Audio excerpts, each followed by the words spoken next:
Hello there, my friend, and welcome back to the Brightworks and another match of Beyond All Reason, where today we're going to be taking a look once more at some good old-fashioned Legion naval gameplay. That's actually, I guess, not a fair thing to say. Legion naval gameplay has been out for, what, a week? 2 weeks at this point?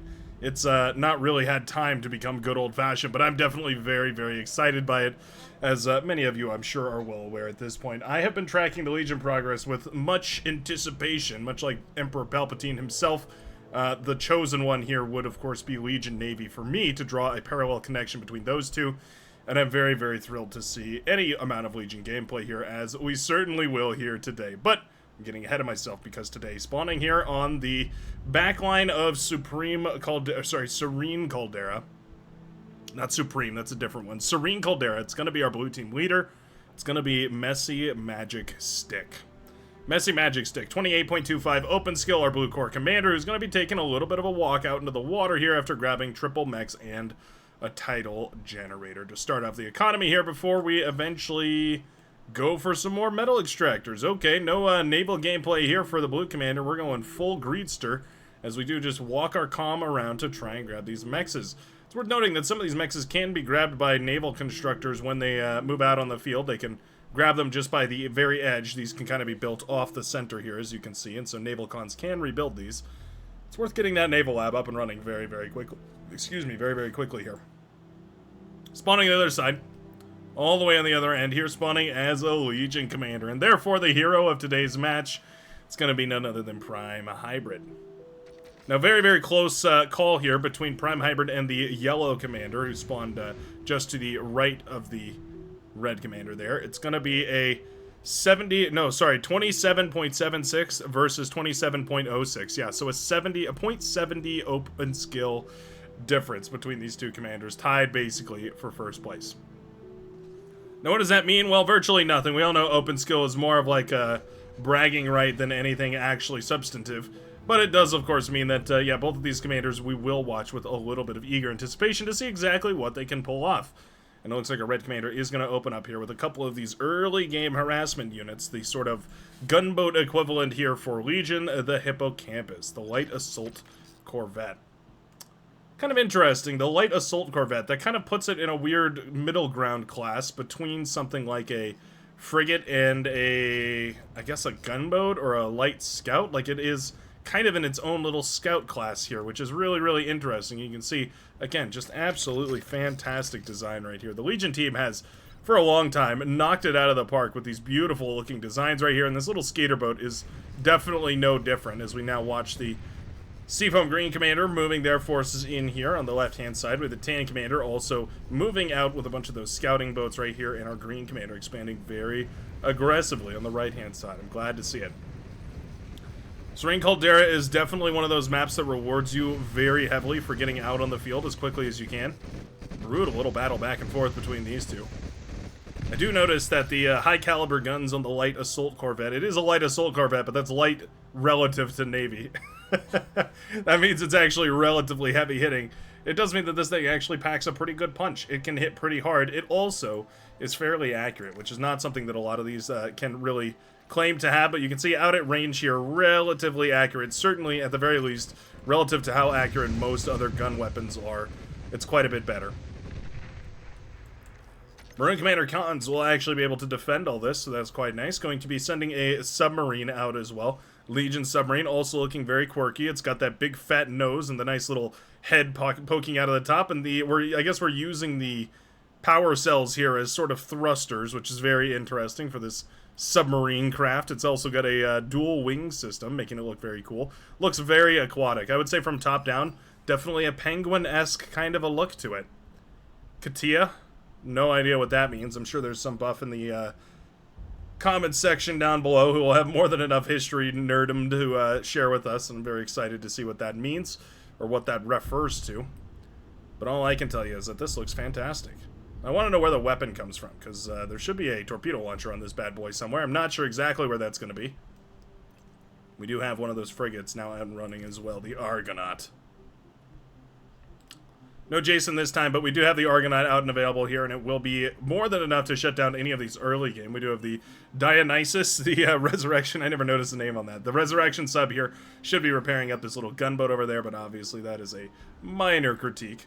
We also have some planes going out, so this is kind of a cheeky build here from XMF, who's just going for air forces in order to grab all these mechs really, really quickly. Ultimately, were we any quicker than naval units? I really don't think so. Like, the green commander is out here, and that was pretty quick. I think the lime green commander on the right-hand side was probably the quickest commander out on the field here for our blue team. And, yeah, I mean, I would say, so far, it seems like you probably could get a naval con out here quite a bit quicker. This is kind of great, though. Like, we are just mass claiming these metal extractors, and it makes a lot of sense, right? Especially these Legion commanders, too, which are going to have Legion metal extractors. You're effectively upgrading your Legion commander's economy, which is always going to be valuable here. Frigate shooting down the res sub. That is the secret sauce of Legion, is that their frigates can target submersibles. Somebody brought up a really good point, though, and that's what happens when a submarine, or pardon me, what happens when a frigate, a Legion frigate, interacts with a hovercraft. Can Legion hovercrafts target... Can Legion frigates target hovercraft? What is the answer there? I simply don't know. I haven't seen it yet. Maybe we'll see some of it this game. But I'm really, really curious exactly what on earth that interaction looks like, because it's a great one. If, yeah, if your frigates can't hit hover tanks, suddenly hover tanks have a huge, huge opening in the meta all of a sudden. And obviously everyone's going to be playing Legion Navy. You'd be crazy not to be playing Legion Navy right now, as, you know, it's the hottest new thing on the block. Hence why we even have a Navy game in the first place here. Navy not super popular, but right now there's certainly a spike in activity, I would certainly guess. Destroyer is out here to hunt down, the core destroyer is out to hunt down these submarines, so that's going to be quite nice. Should launch those depth charges and clear away that submarine very quickly here. Yeah, only 3 charges in order to kill one submarine. I believe it's 5 for the core sub, 4 for the arm sub, and it looks like 3 for the Legion sub. The point of balance there being very, very tricky, but of course it does matter because, well, the difference between killing a sub and not killing a sub might be your entire base going down to meet Davy Jones in his locker. Or at least see Davy Jones' locker. I guess Davy Jones doesn't hang out in the locker, it just is his locker. Never really understood that one. Lot of nothing here. A whole lot of nothing going on here. The red team and blue team both being super, super cautious. The only fights we've seen in this entire game seem to be on this side here. Frigates firing away those torpedoes. They are kind of difficult because they also need a lot of space to operate. It's one of those weird interactions that now commanders have to be super mindful about, is the fact that these torpedo launching frigates can't fire up and over and past each other. They have to, absolutely have to be spread out in a proper formation. Just having them in the right shape makes their damage, or lack thereof damage, immense. Friendly fire also incredibly dangerous here to these submarines. We have the commander here. Nice repair, Micro. Love to see that. We also have some torpedo launchers. The Steno coming out here to try and help. The Con working on it. Oh, look at that. We have one of the artillery boats. Oh, that is cool. So the artillery boat is a pretty interesting... Oh, we were sending it way too far. Oh, no, please. Oh, Yelp 81, please, no. These things are very fragile. As you can see, 4,500 HP for a 1,400 metal boat. I mean, you're paying a gauntlet's price for one of these boats for effectively barely less than double the HP of one of your frigates. Super, super squishy. But of course, what you get out of that is a extremely powerful long-range siege option, and that oftentimes can be the difference between winning and losing the Navy. We have a more conventional strategy here with the... Looks like the destroyer coming out at this point. Frigates, yeah, that is so far forward. This thing has so much range. It should never, ever be anywhere near a front line. Oh, brutal. Its guns are quite powerful, I will say. Hammering away for about 9 to 10% damage, depending on some of the splash damage and whatnot. I mean... Yeah, it's not the end of the world, like losing that ship, as long as we get the res sub out here to reclaim some of it, and we did have a res sub at one point here. It's not the end of the world, but that is tough. That could have been 3 frigates. More than that, 3, 6, 9, 12. That could have been 4 frigates, or at the very least a destroyer and a half. You really can't afford to lose units like that. It just can't happen, otherwise you're just never going to take a favorable trade, and slowly but surely you just end up losing so much metal over time. And again, the secret super sauce of the Legion power is just that they can take out these submarines. Oh, this is such a fantastic catch, because no other faction, I mean, neither of the other two factions could have shut these submarines down here. The destroyer would have been necessary, it would have been a little bit tricky, these subs would have gotten so much value, but instead Ka is very casual, very calm, can just go ahead and leisurely enjoy melting those submarines to death. And all is well. I mean, quite literally, everything is fine. Love this here. One of the things about the Legion subs is that it fires quite quickly, so you can see it actually overkilling here a little bit as it does fire away into the distance, doing a lot of damage here. Does about the same damage, a little bit less, but almost the same damage as the other submarines, which is actually really interesting. It does mean that you still have the damage point of the other subs, but you don't quite have the same rigidity, especially as the core subs. That is a medium rare choice if I've ever seen one. Gauntlet in the backline. Nowhere near, anywhere near where it could be helpful. That is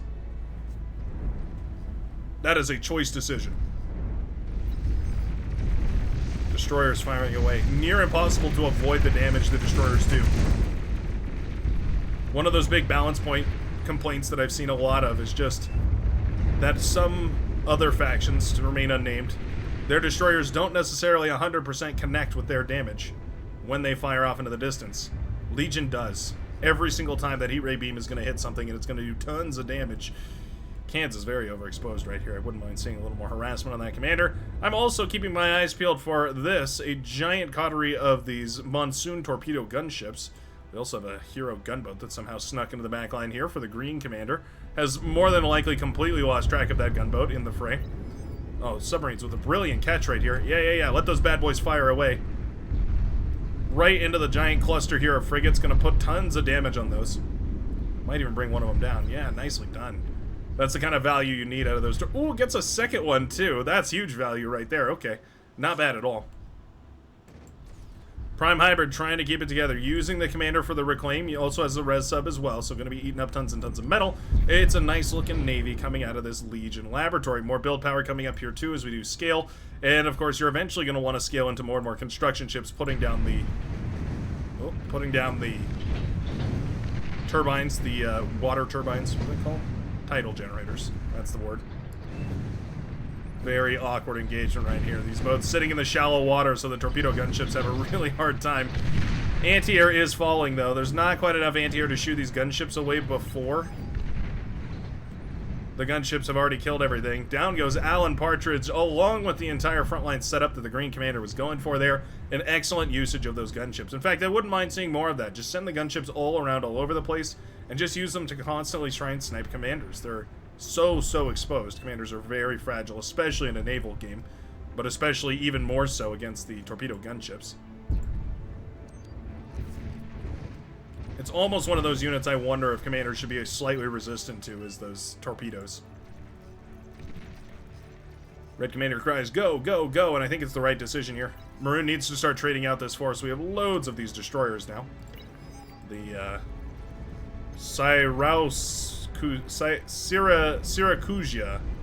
I think I nailed it. Syracuse.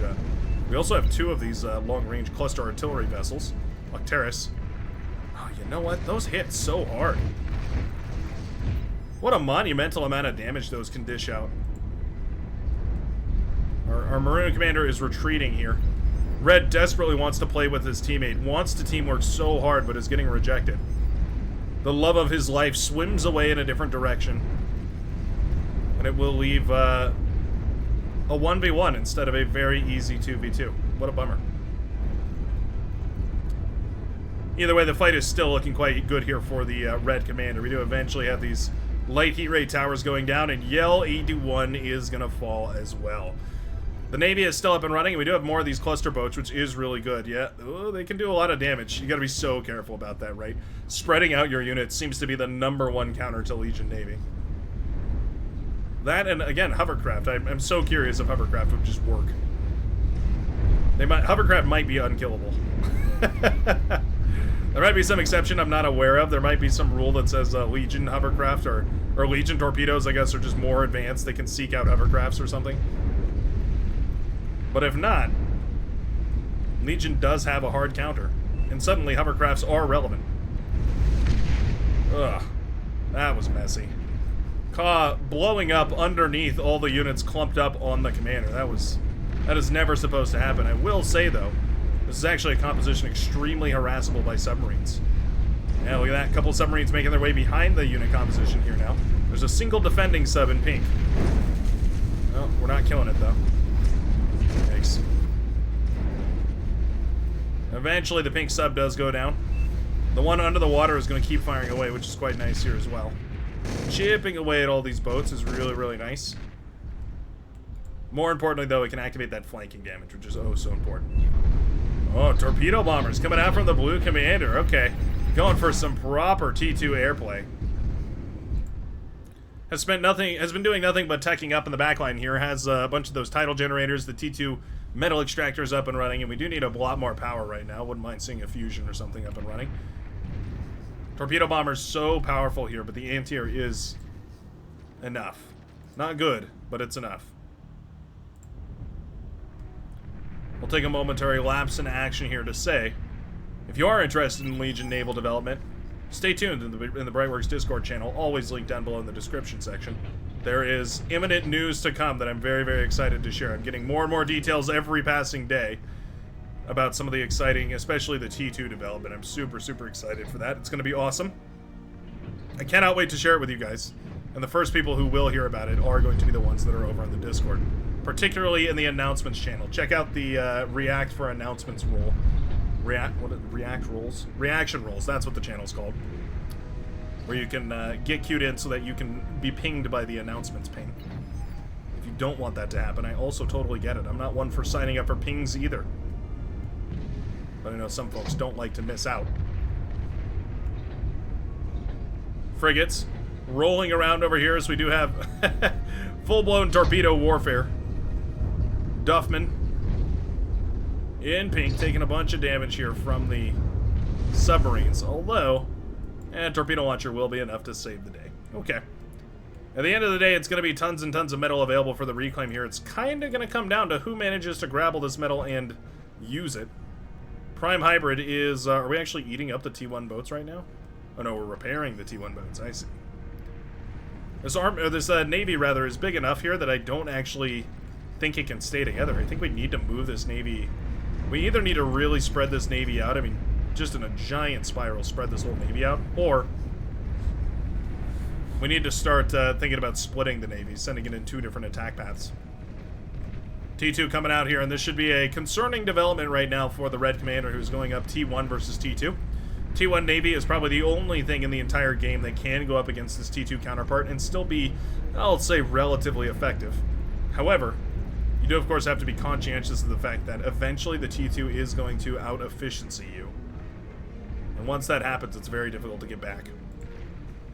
Love the con in the middle here, just reclaiming as much metal as possible for the Pink Commander, who is desperately scaling the economy as well. We have some more destroyers coming out here. In fact, we're just only building destroyers. It's a risky gambit. If you can get enough of them up and running, it can work out really, really nicely. But if you can't, then it won't. I like the T2 transition here. I think we're actually very late on the T2 transition from the red team.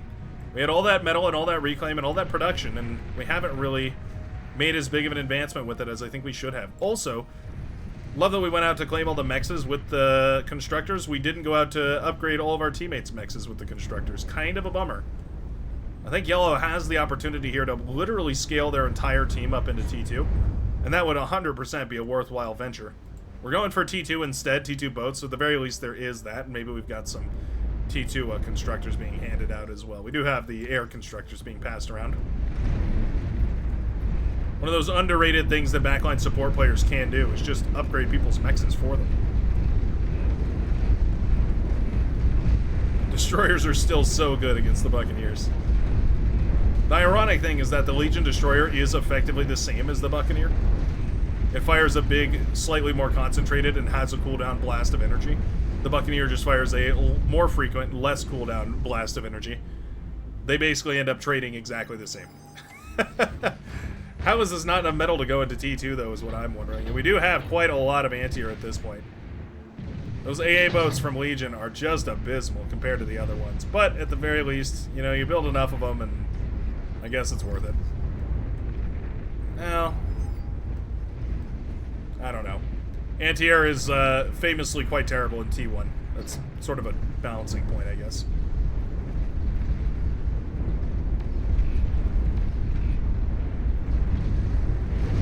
This is the real superpower. Oh, that's a juicy connection right there. Very juicy connection. Commander explodes under about half of that entire Legion Navy right there for Yell 81. Rebuilt from the ashes to try and contest this, and then lost it all once more. That is super unfortunate.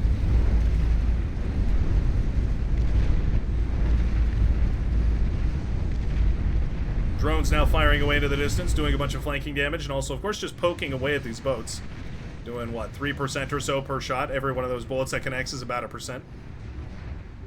Anti-air boats, especially those T2 anti-air boats, are going to be enough, though. You gotta remember, every one of these boats that is up and running, every one of these destroyers with the drones, is effectively paying a long-term, consistent price to replenish those drones over time. Love this, by the way. We have a Cerberus coming up in the middle of the map. Basically contests the entire midsection here. You can't really get too close without basically losing it all. Gunboats finding another use.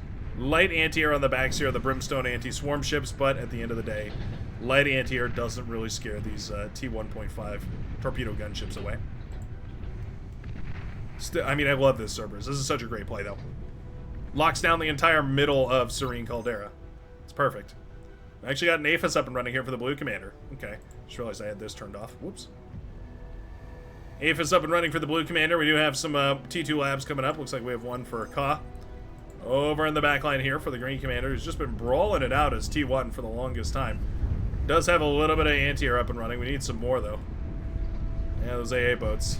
Trying so hard, but they are just, for their cost, quite insufficient. I'm glad that we get to see the Octeris out in full storm. Again, these are basically the cost of a gauntlet, though, so you need you need a lot of value on them before they really become efficient. That's exactly where you find it, though. I mean, not necessarily on the front line as far forward as this, but continually firing away with those long-range plasma cannons. Letting them just accrue value. Damage over time. Yeah, Octeris need to get out of there.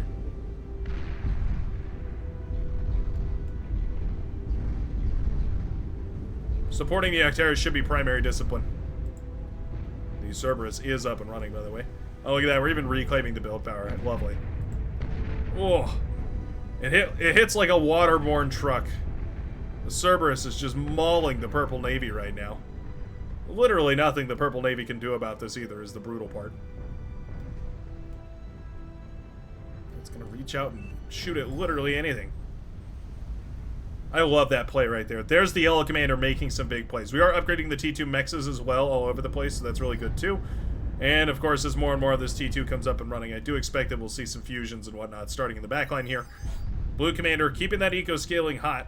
We do have another little fusion island starting up over on the right-hand side. Very limited land space, so you got to make the most of it. Torpedo bombers, meanwhile, overhead right now. The brown air forces will come over to try and clear all this up. Looks like blue will send in air forces of their own here. Does not matter as long as the torpedo bombers go down. That's kind of the #1 thing. Still, though, already the base has been blown to shreds by the Green Navy pushing in. Fantastic stuff. Defensive torpedo bombers here to clean all this up. Will manage to eventually shoo this all away. T2 fighters still swarming around in the backline here. Eventually they will go down, so that's quite nice. Now the red team has to respond. Despot Buccaneer, always a solid composition. Very difficult to punch through. A lot of long-range firepower, and of course they have some anti-swarm as well with the laser cannon mounted on the Despot. And the Buccaneer is just built as anti-swarm, effectively.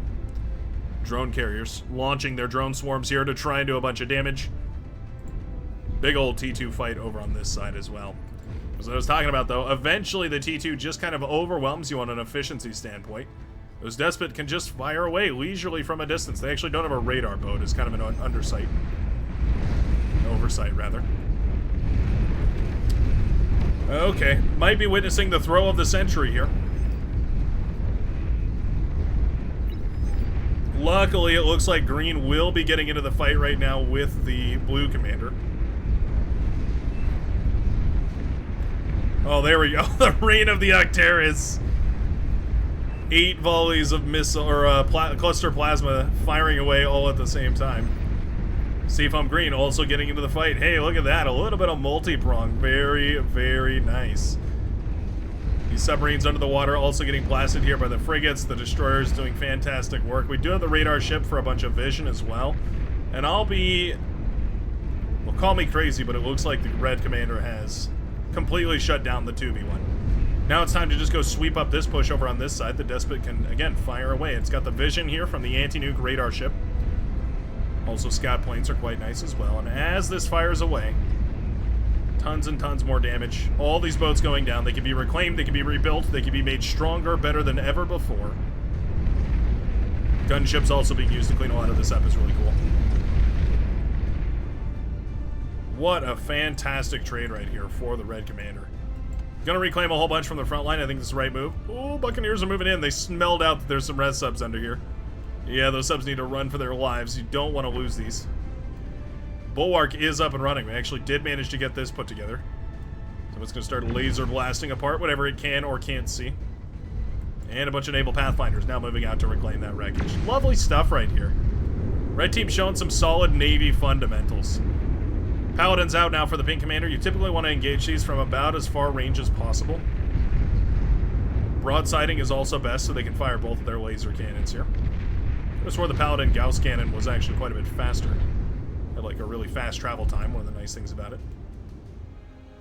Like terrorists rolling out, okay. That's a very fragile unit to be frontlining with. Not like a destroyer of core or arm where you kind of can put it on the front and it just works fantastically. It needs a lot of support in order to keep it safe. Torpedo bombers kind of in the same boat. They need a lot of help. A lot of micro. No pun intended, by the way. Boats littering the ocean floor.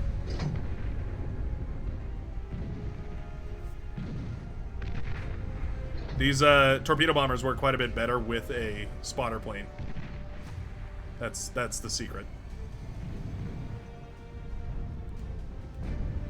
Even just a scout mixed in can work really, really nicely. We have a nuke coming up, my goodness. We've got the Apocalypse coming up and running. We've actually got 2. The first one is already done. The second one is already more than halfway through. What kind of anti-nuke coverage do we have over here? Pretty scarce. Not often do Navy commanders concern themselves. Like the Lion, they do not concern themselves with the anti-nuke.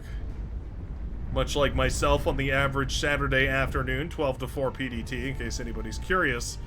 Anti-nukes are certainly a thing of little thought. Seems like in this case, though, they might become very, very important very quickly. This whole fight has shifted out of Legion, though, and is now into Core T2. Meaning that it's going to be a matter of who can produce more Despots, and then whoever can produce a capital ship first. And I think we're basically there for the Red Commander. It's here. What are we pinging? Oh, well, there's the flagship now. Prime Hybrid getting the flagship up and running. If you can escort this flagship close enough to the enemy that you can kill their main base, it is a win condition. If you can use it to shell away at the enemy navy long enough that you put enough damage in that your navy can take a easy, super efficient trade, that is also a win condition. 500 anti-air towers. So we have the slingshots. Floating anti-air tower. Huh, I didn't know this had a different name. I thought they were just called like the floating nettle, the floating thistle. Like terrorists shelling away into the distance. One of the weird things is that these actually do scale against bigger and bigger targets. The AoE effect of their cluster projectiles can multi-tap bigger targets. That is to say, most units get AoE damage and it's just a flat number that can't hit the same target more than once. Cluster munitions can hit the same target more than once, meaning that bigger targets do suffer quite a bit more than smaller ones. Res subs doing a great job eating up these corpses here. If at the very least you can reclaim your own boat's corpses, you're gonna be able to fight a pretty good naval fight. most of the time. If you can eat your enemy's corpses, it's even better, but obviously that's a little bit harder here. Capital ship coming up, though, will kind of be the end of the discussion. It's going to be on the blue commander to either push it with the green forces or to just retreat into obliteration. There's not a great answer because both of those come at an extreme cost, but that's the reward the red commander gets for dumping 18,000 metal or whatever it is into a capital ship. 21,000 metal, apparently. I thought that was quite a bit cheaper. 21,000 metal, my goodness. And there we go, the Black Hydra now shelling away at the forces on the front. Air Force is coming out to try and protect torpedo gunships, so we're trying to clean this up. We have dam busters here. We're going to need... Oh, no, yeah, that's the wrong thing. We're making a bunch of the wrong thing. We need the torpedo gunships, sir. One torpedo launcher queued up. The day is saved. No, we need just a half dozen of these torpedo gunships and we can clean all this up super efficiently. He's crying for help, but I think this is probably basically fine. Torpedo gunships are going to clean all this up. The build power falling sucks. There is a little bit left over here. This was a nice hit by the green commander. Still managing to find some value with those submarines is really, really nice. Weird to see nobody expanding into this back area. Usually you fill this with tidal generators. On a 23 tidal map that is very, very efficient. Anti-air boats lighting up the night sky with flak projectiles here as the capital ship continues to rain down long-range death and carnage. Love the Black Hydra. It's got a quad-barreled pea shooter looking mouth. Oh, there's the nuclear connection. I was wondering when we might see one of those, and it looks like now is the time. Are we waiting for 2? Oh, we've got 3. How brutal is that? Anti-nuke should queue up here, yep, basically immediately for everybody. But what does it even matter if the anti-nuke isn't charged at all? And nukes are going to be spotted now by the fighters flying over, but it doesn't matter unless the yellow commander decides not to fire for some reason. For some reason, I mean, I really don't know. Is the anti-nuke up and running here for the blue commander? Not quite charged. A lot of good targets. One nuke is in the air. Second nuke leaves the tube. Both nukes up at the moment. Headed towards opposite sides of the map. No anti-nuke is fired. We will see this nuke careening towards the front line here. The back line here. Boom goes the cyan base, killing the commander as well. And boom goes the blue base full of economy. Brilliant connections right there. 2 gigantic hits to the entirety of the blue team. Now, I happen to know that this replay goes on for quite a bit longer, which does make me question, what on earth can the blue team do to pull this back? Enough anti-air here that there's really only time for 1 volley from these torpedo gunships, at least most of them. The anti-nuke ship goes down right here. Capital ship actually in a little bit of trouble. This is certainly enough force to kill a capital ship. They're not invincible. They're just very, very, very strong. Torpedo gunship's not being microed right here, so effectively useless. Fighters patrolling overhead here as well. The blue commander is certainly in a rough spot all of a sudden. Has to think about rebuilding. We're going to need a little restore command in order to get our landmass back. Yeah. As you can see, our co-commentators pointing out, yeah, there's certainly some Miss Micro going on. Mrs. Micro is a cruel fate.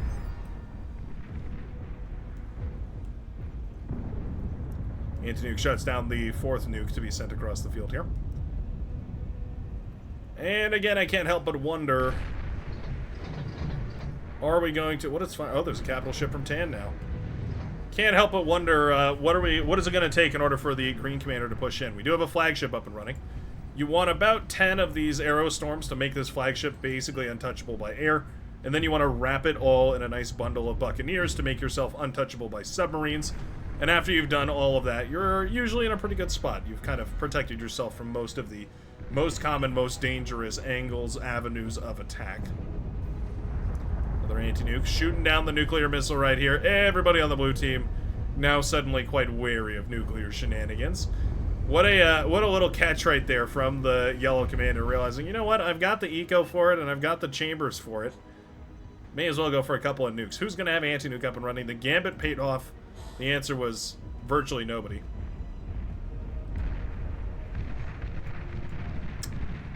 Despot taking some damage. Again, you need that anti-radar boat so this doesn't happen. You need that radar boat so this doesn't happen.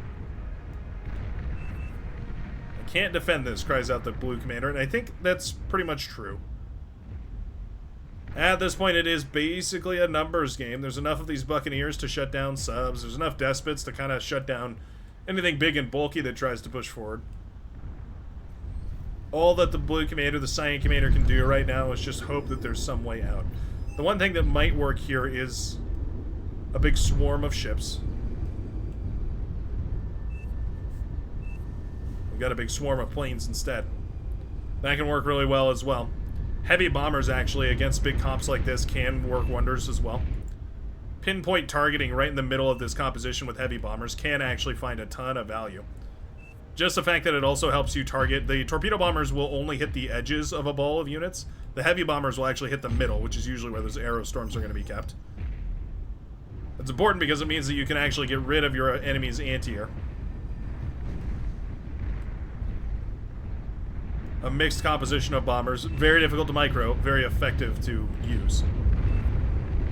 Pink, red, and maroon forces moving out all at the same time now. Dual capital ships here for the green commander, who is scaled quite nicely in the back line here with loads and loads of E-converters. Torpedo bombers forced to make their play. The primary target should, of course, be the capital ship. We're just gonna... We're just gonna bold-face bomb through the front of this. You know what? I mean, it kind of worked. Yeah. It shredded off that first layer of Buccaneers, which means the Despots are pretty exposed. Now the capital ships can start raining fire into this comp here. Is this an overextension from the red commander? It's starting to look like it.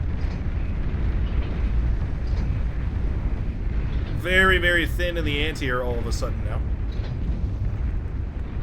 No vision either, not enough anti-nuke boats. We do have another one joining the fray here, so at the very least there is that.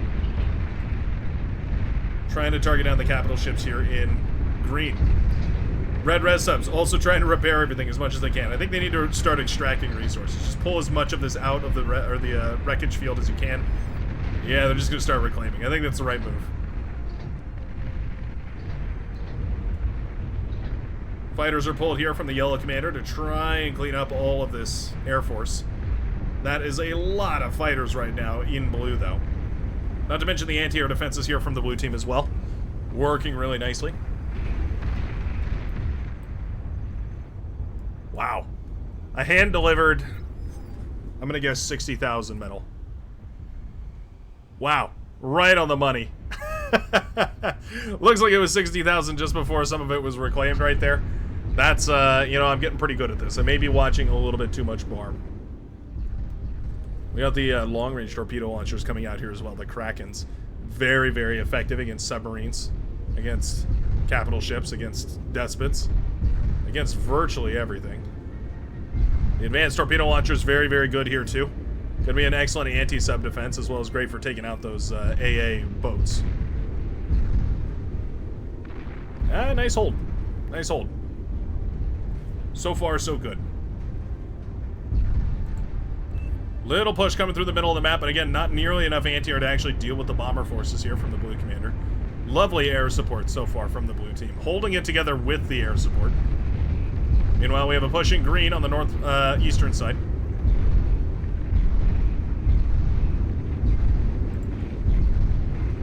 Capital ship firing way off into the distance here, trying to hit that T2 lab.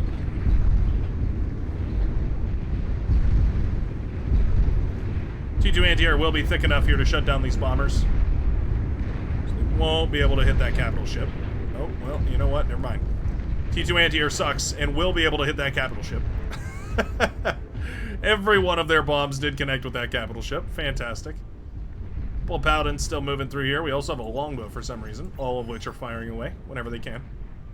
I mean, this is not bad, right? Taking out all these anti-air defenses opens up this midsection. Oh, we almost hit ourselves with the missiles. That's rough. Geothermal, also a huge target. Surprised we don't see more Cerberus being spammed all over the place. Loads of spots where it feels like a Cerberus would be really, really nice.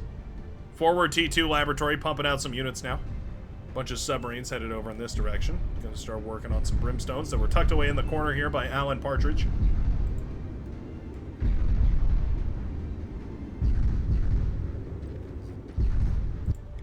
We have another nuke coming up here for the Brown Commander. Okay.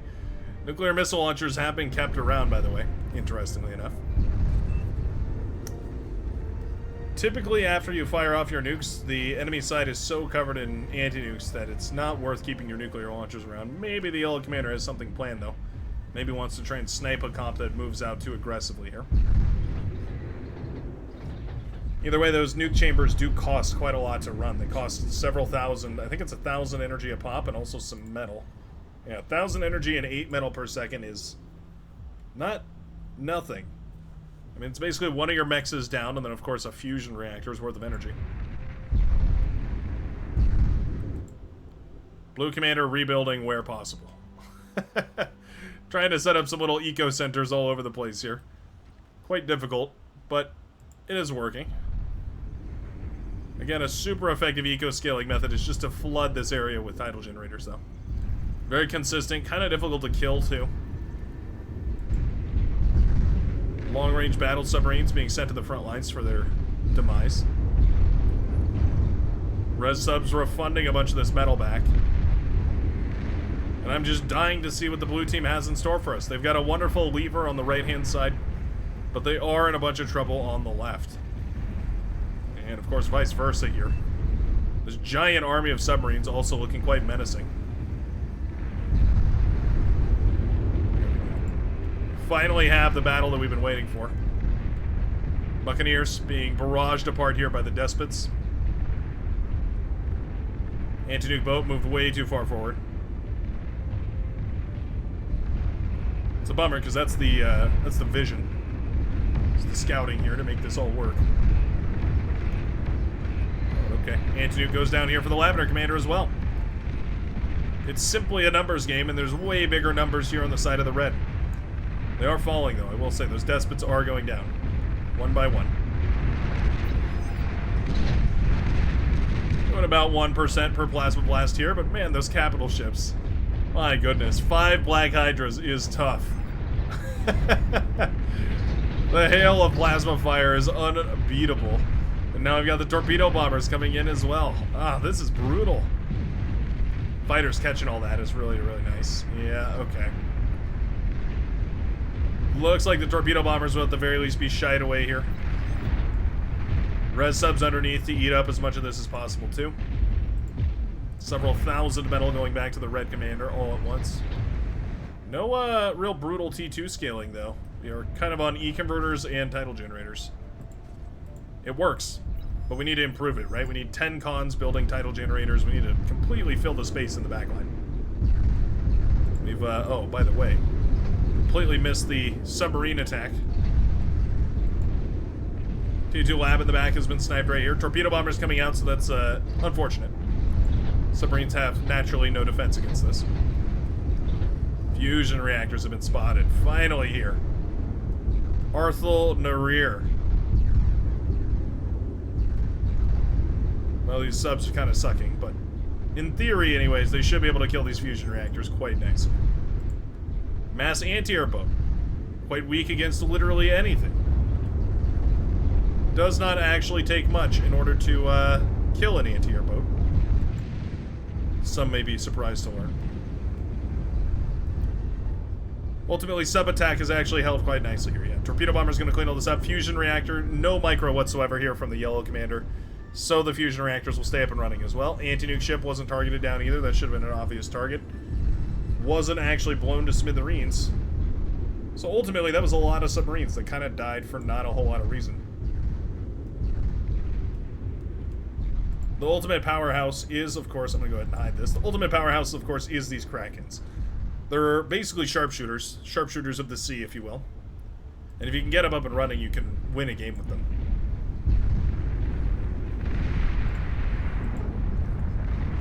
Six capital ships now moving out. 4 capital ships to defend. No anti-nuke boat here to provide vision, though, for the green commander. You can see what an advantage it is. Suddenly we're looking at all 4 capital ships here for the red team able to fire. Only the front 5 here able to fire for the green commander. In some cases, only the front 4.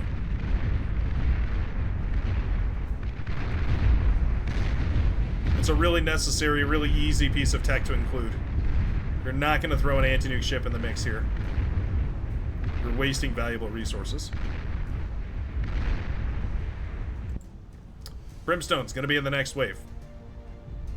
Neither team really sure how to finish this game off. Torpedo bombers looking for an angle.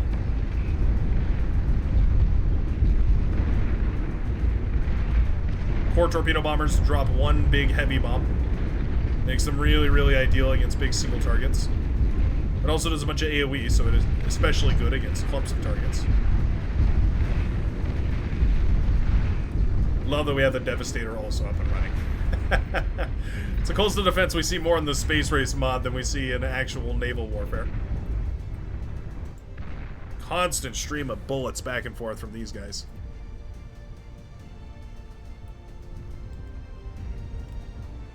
There we go, that's a better view. 1, 2, 3, 4, 5. And there were quite a few more hanging out under the sea. It's kind of beautiful, isn't it?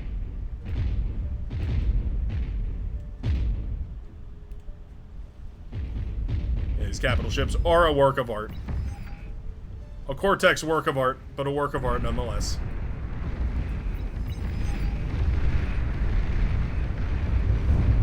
Yeah, capital ships in tan trying to do their best here too, but the flanking damage is real. We're using our capital ships properly. We're using them as a siege engine here, a basis to launch off of, and then we're using the Despots and the Buccaneers and the radar jammers, all that sort of stuff to push forward, to be the vision, the eyes that allow the capital ships to actually fire away at their full range. Excellently done right now by Ka, a 23 open skill hero who was demonstrating some fantastic naval prowess. A rare skill in Beyond All Reason, one you could probably put on a resume and get a couple job applications out with. Res subs enjoying a feast right here. We are going to try and res the capital ship, which is nice. Oh. Well, you can't trust your teammates here. We are effectively now feeding our teammate. See 1,000 metal per second draining from the red commander, the pink commander, enjoying a feast of several hundred metal per second. Just like that, Captain Comshot has absolutely drained the reserves here of the red commander. I mean, just sucked them dry using these Pathfinders, these naval engineers, Voyagers rather. This is a weird moment where you have to kind of consider killing your teammates' stuff. Like, you're moments away from finishing this capital ship. Are you really just gonna let that be eaten? Yeah, the pink commander's like, where am I getting all this money from? Oh, I've been eating my teammate for the last not 5 minutes, the last minute and a half. Obviously a super easy mistake. Ooh, anti-nuke's firing away here. It was a close one. It was a very close one. We've got 4 launchers up and running. I think it's going to take 6 to 8 before we start breaching those inner defenses here. This would have been maybe a better target right now. We do have less anti-nuke on the front lines here than we do in the back. There is a couple anti-nuke ships, so it wouldn't be super easy. But a little targeted strike to take those out, and it might be doable. Red team fell asleep. I mean, they knocked out most of the backline here for the blue team. Didn't scale their eco. Fell asleep at the wheel, and now blue has come back with a vengeance. They're looking to capitalize on every little advantage they built up over the last 10 minutes or so.